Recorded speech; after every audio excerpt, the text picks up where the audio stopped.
It was all square at the death in Portmore. Tivoli won a shootout against the Maroons, and Mount Pleasant are finding the goals again. But we start one place and one place only, and that's in Jerusalem, where it was classical delight for Arnett. This is Match Week 12 Review Show. Yeah, people, welcome back to Jamaica Fun. We have an absolute banger of a match week to review for you guys. Lots of goals and lots of great games. So we're going to start, of course, with the Jamaica Classico, where Waterhouse was hosting Arnett. So in terms of the lineup for the home team, Marcel Gale made some interesting changes. Out was their best attacker in Atofari Bygrave, who was on the bench. In was Nicholas Hamilton to partner Javier Bryan up top. Nikolai Christian and Andrea Smith come in the middle of the field, and Wilkes is back in the team at centre back.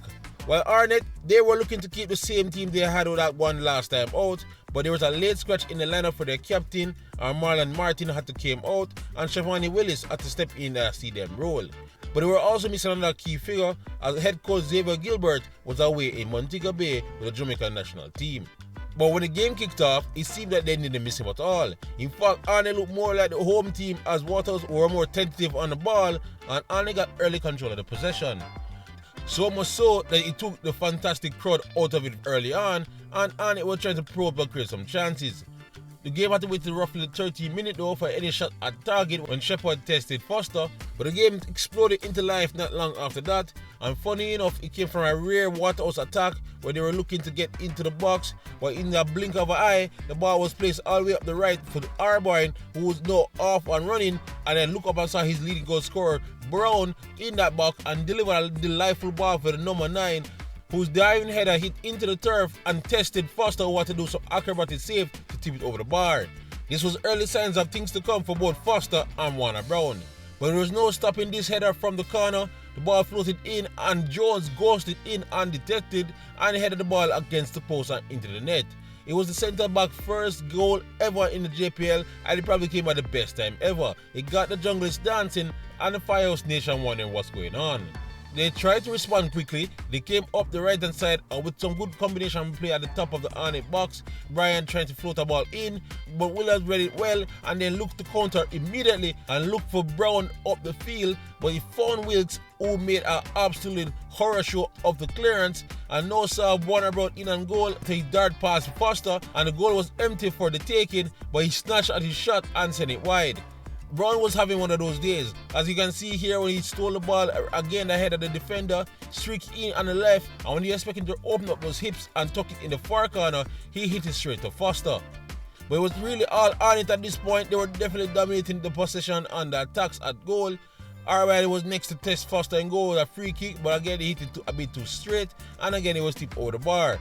Waterhouse wasn't really doing much on the other end. It seemed the idea of attack was supposed to come down the right hand side, as both Bryan and Brown started numerous attacks down that right side, but yet they couldn't carve up any real chance. And the whistle finally came for the first half, and honestly both teams would probably could feel a bit frustrated.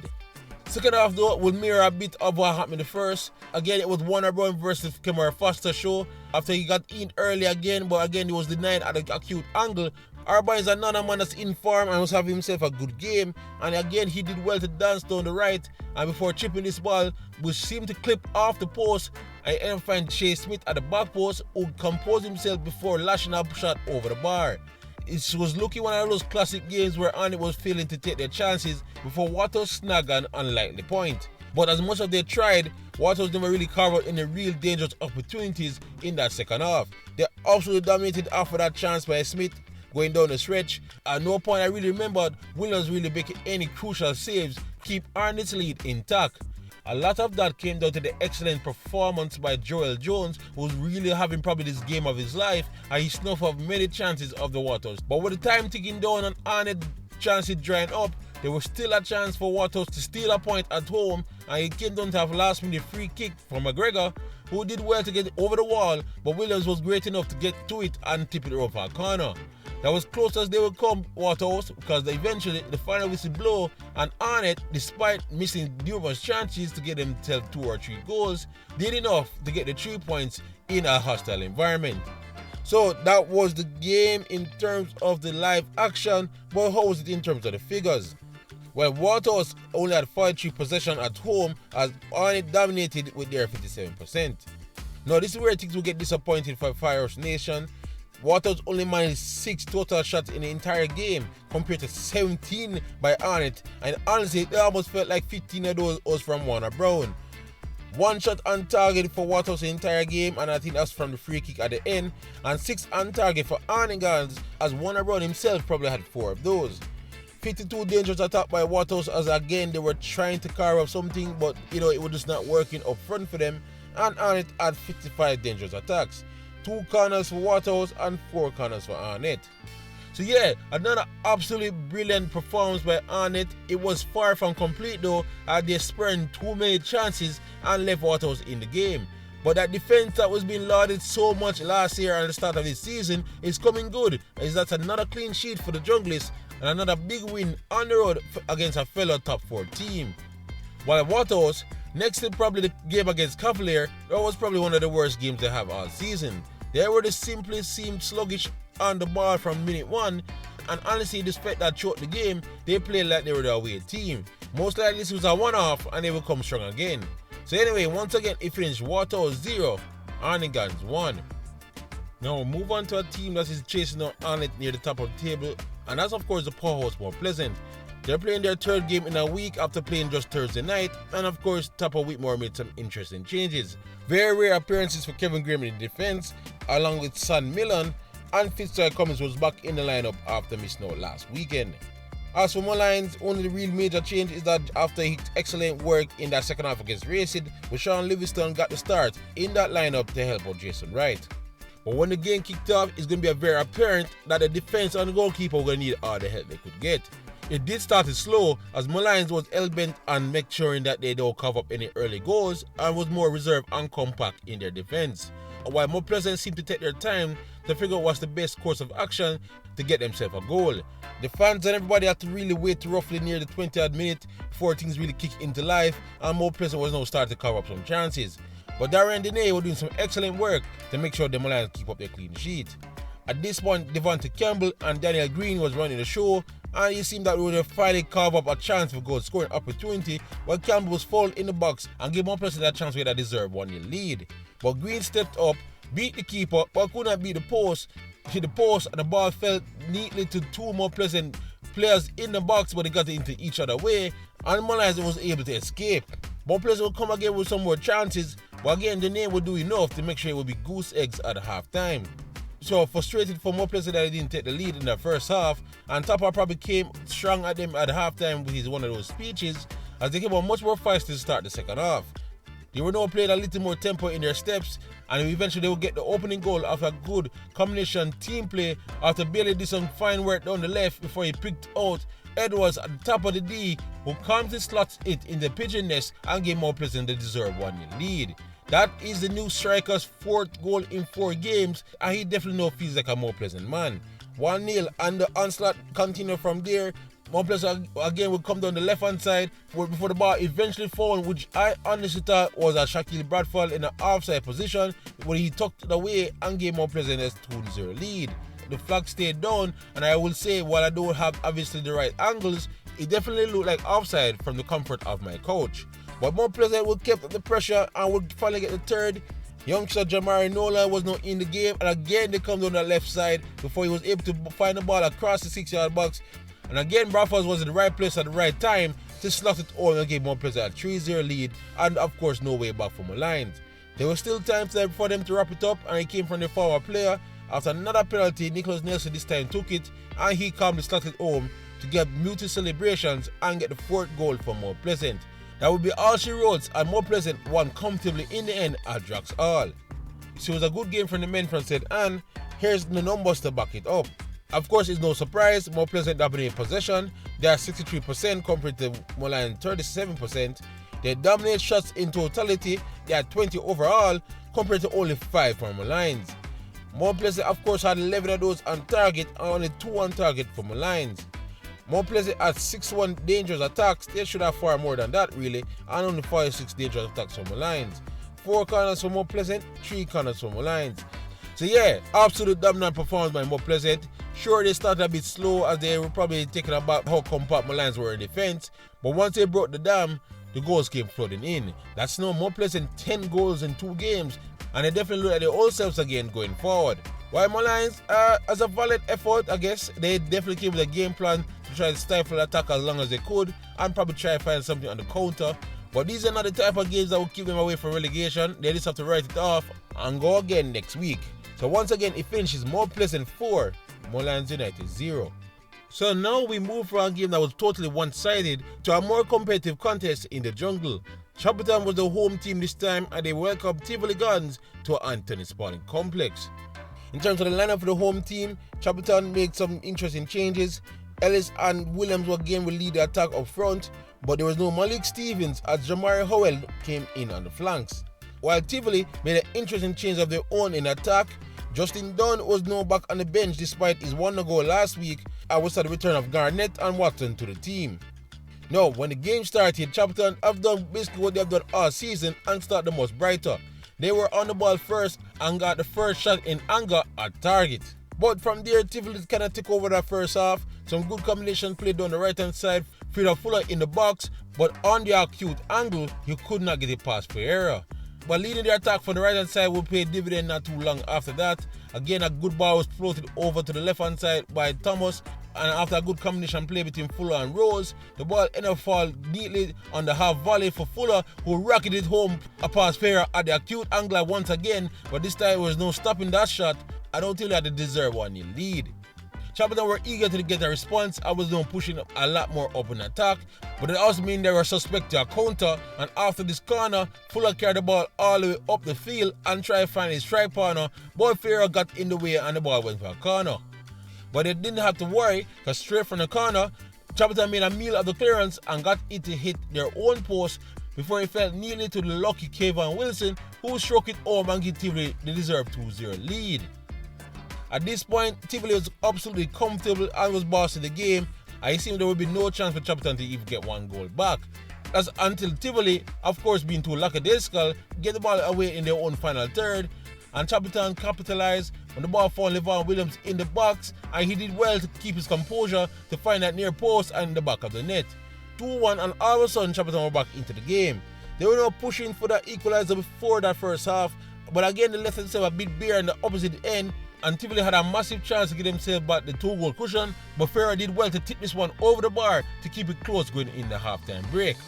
Now at halftime, Jerome Wade, instead of trying to preserve the lead, decided to make an interesting choice by taking out Conroy Rose and Russell for the likes of Stephen Clark and Justin Dunn as he looked to find that third goal quickly. But honestly, straight out of the blocks, it was all Chapelton once again, and they were now coming with much more desire in their attack as they probed to find that equalizer. Eventually came off a spectacular counter as straight from the corner. Levan Williams did his excellent work to free up Demar Deacon, who had help from Malik Stevens, who did well to cut it back on his right before finding Javon James in the middle of the box, who composed himself and struck it home with his left foot and gave Chapelton a deserved equalizer in the 61st minute.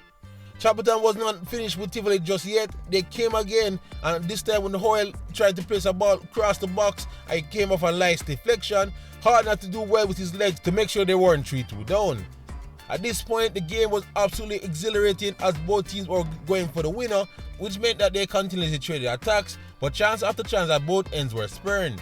So the game needed an unlikely hero, and he came in the form of Shaquille Jones. When Justin Dunn was taken down just outside the box, Jones stood up to take it, and with his left foot, and honestly I think he was looking for a cross, the ball floated over Vere's head and into the back of the net. A big goal at the right time as Tivoli is now staring at another 3 points after an excellent free kick by Jones. Credit to Chapelton though, they did fight to the very end and was trying to find the equalizer by pushing a lot of men forward, which again leaves them still bare at the back, and it was a chance to wrap up the game by Justin Dunn right here, but he couldn't get the past Vere at the end. But Jones' goal was enough to get them the 3 points as the final whistle eventually blew, and Tivoli escaped the jungle with another victory. So yeah, absolutely a great game, and here's a look at the stats. Chapelton had 44% of the possession, and 56 of that went to Tivoli. Chapelton had 8 shots in totality, while Tivoli only managed 9 shots in all. 4 shots on target for Chapelton, 4 shots on target for Tivoli. Chapelton had 86 dangerous attacks compared to 80 by Tivoli, and there was only 7 corners apiece for both teams. So yeah, after what's perceived to be crisis mode for Tivoli just a couple of weeks ago, they now pull up back-to-back wins, propel them up the table and should definitely give them confidence going forward. But they definitely should be wary about those individual mistakes. At 2-0 up, they were definitely comfortable until they needed to give the ball away and letting Chapelton back into the game. As for Chapelton, boy, it's definitely the story of their season so far. Again, they played fairly well, and it seems like I say this every week, but again, they came away from the game with nothing. But anyway, it finished Chapelton 2, Tivoli Gardens 3. So we'll move on to our next match, another nice one at Furniture Park between two unlikely teams to produce such a good match, and I was Racing United at home to Humble Lion. In terms of the starting lineup for Racing, it was a return to the team for Ronaldo Biggs along with Aldini Black. Andre Campbell kept his spot up front. While Humble Lion looked fairly unchanged from the last time I saw them, I don't see any major changes, and of course Andre Clennon would be the man tasked to give him the goals. But when the game kicked off, the home side settled in a bit faster, I felt, and were carving up a little bit of half chances in the very early beginnings. Humble Lion had to wait till the Evans to open up, because after the rain started to fall, they started to dominate the game at this point, came up against a resolute Caroline Holmes in the racing net, who was on fire and shut out the numerous chances the Lions were creating. It just seemed there was going to be no goals in that first half, and that's what eventually happened. Second half though, Racing got a second lease of life and came out swinging and went straight at the Humble Lion from the kickoff. So it was no surprise when they eventually got the goal in the 48th minute. Some good work by Ronaldo Biggs to hold the ball before he fell kindly to Mikael Ellis at the top of the D, who struck the home past Harrison into the back of the net. 1-0, and you could say based on their second half start, they deserved that. They would have got another big chance to even extend the lead right after that, but of course they have been struggling to score 2 goals in a match and missed them chance. Humble Lion did respond well and now carved up chances of their own, but again Holmes was finding it difficult to get by.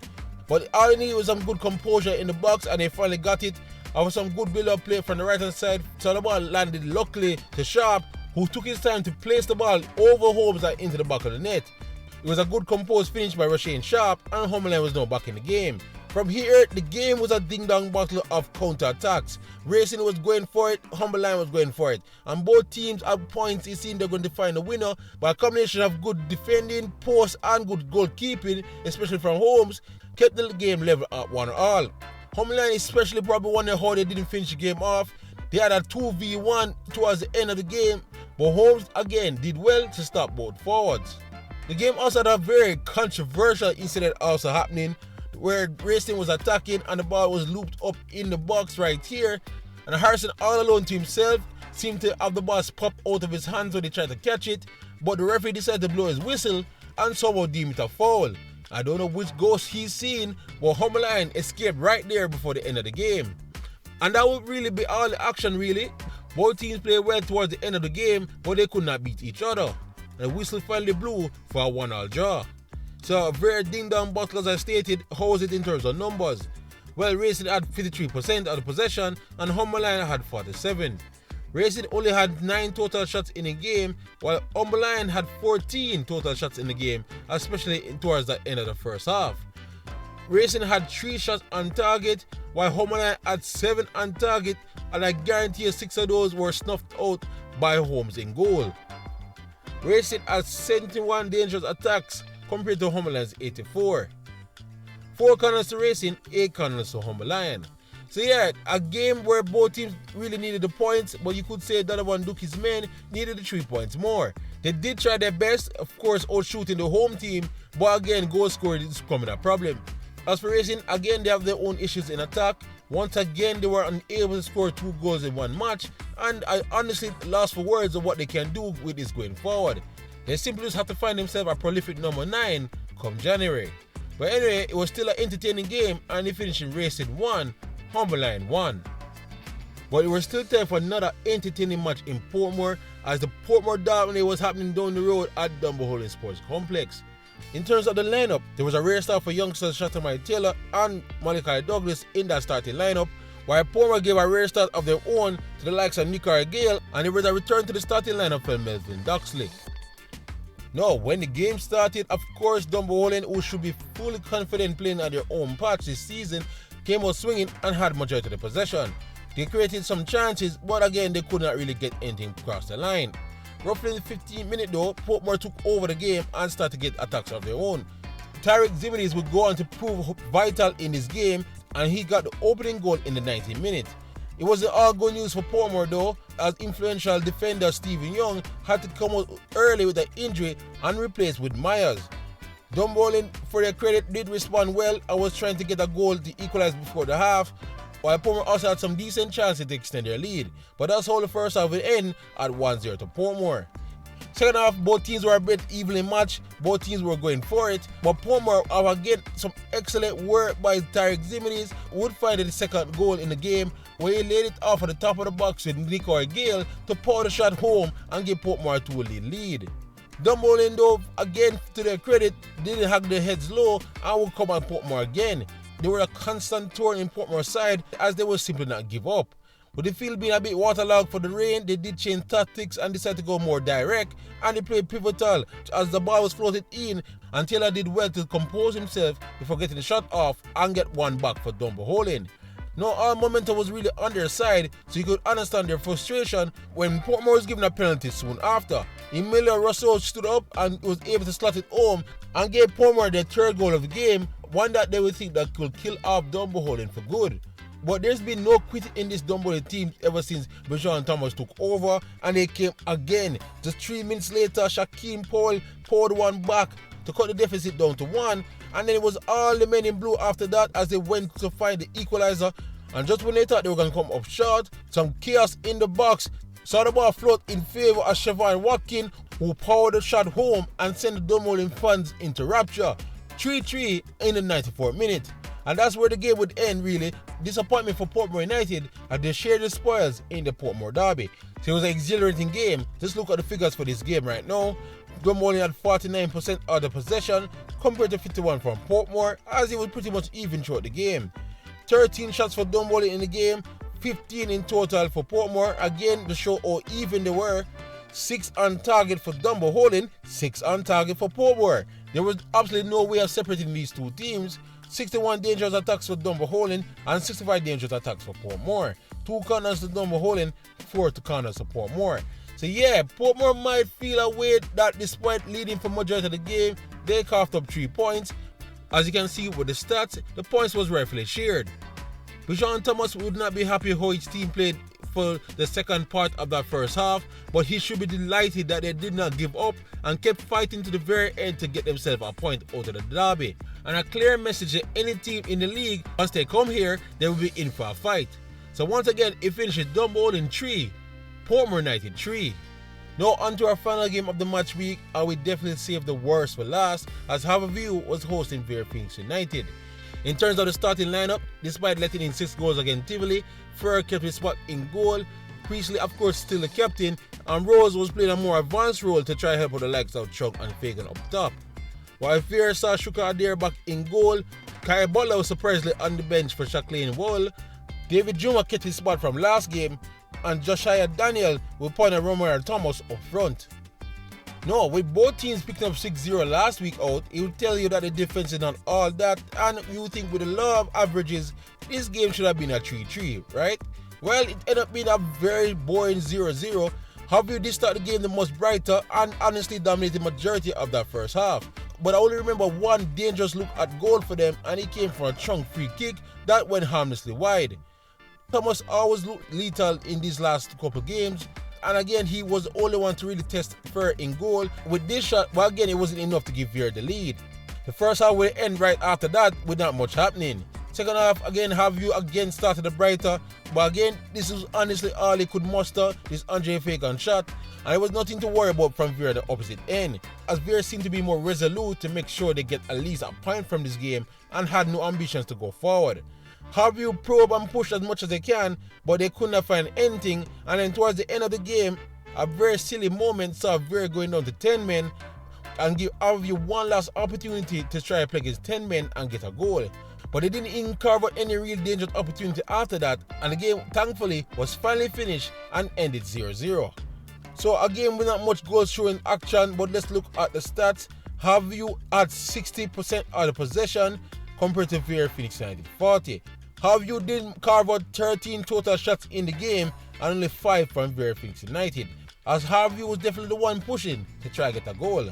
but they only managed 2 of those 13 on target, and that's been an issue all season long, while Vere managed to have 3 of their 5 on target, but again, nothing really too dangerous. In terms of dangerous attacks going forward though, Harbour have 85 as they definitely were more of the aggressors, while Vere had 58. 7 corners to Harbour view, 3 to Vere Phoenix United. So yeah, not much to talk about in this game. It was really not much happening, as most of those 13 shots from Harbour view were far from target. While Vere, well, you could say they kept a clean sheet, and it's a start. The only bright spot I could say for Vere, especially the last 2-3 games, is the continued impressive play of Wu Ling in that midfield. But, and honestly, that's all I can say about this game. I'm glad it was done and dusted, and one I don't even want to remember. Once again, it finishes Harbour view 0, Vere Phoenix United 0. So that's match week 12. Let's now look at the table. Molynes sits at number 1 after an impressive week of 10 goals, and they lead Arnett by 1 point or in second. Waterhouse has fallen to third though, and 3 points off the pace. Montego Bay is still in 4th despite being idle with 21 points, and Portmore kept their 5th place position with 21 points as well. As for the second half of the table, what back-to-back wins can do for a team, Tivoli are all the way up in 8 now and are looking to make a run for the top 6 with 13 points. Molynes is now away from the relegation zone now with 10 points. Vere are sneaked out of the relegation zone for now because of their goal difference, also on 10 points, as Molynes are slipped back into 13th with 10 points, and Chapelton probably going to start to get a little worried as they're in 14th place with 9 points. But alright guys, this is all here from the Match Week 12 review show. Please like, subscribe and share as we look to keep you up to date on all things in the Jamaican Premier League leading up to the final in May. And remember, for great JPL content, you're already at the right place, Jamaica fan. YouTube, pick up yourself.